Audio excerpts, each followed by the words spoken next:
אוקיי, גבירותיי ורבותיי, אי אפשר להראות כאן בטיקטוק אפילו לא עשירית ממה שקורה במדינה בימים האחרונים. אנחנו צריכים לעשות סקירה קצרה, אבל כל מה שאני מעלה לכאן פשוט נחסם. נתחיל מהסוף, הם פשוט לקחו בני אדם ושרפו אותם למוות. יש כאן ערימה של אנשים שזרוקים אחד מעל השני שרופים.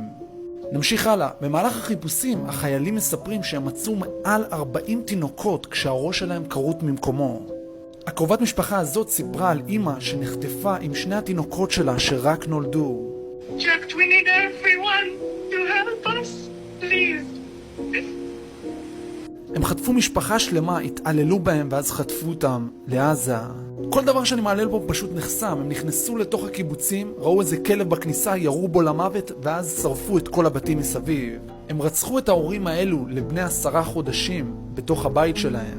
הם רצחו את המשפחה השלמה הזאת כולה בתוך הבית. וכל אלו זה רק סיפורים בודדים של כמעט 1,000 בני אדם שנרצחו ועוד אלפי אנשים שלא יודעים איפה הם נמצאים כרגע. מה אנחנו כן יכולים לעשות זה ללכת לחשבונות אחרים שלנו באינסטגרם, בטוויטר, בטלגרם, בכל מקום, לשתף את הזוועות האלו שכל העולם ידע מה קורה בישראל כרגע.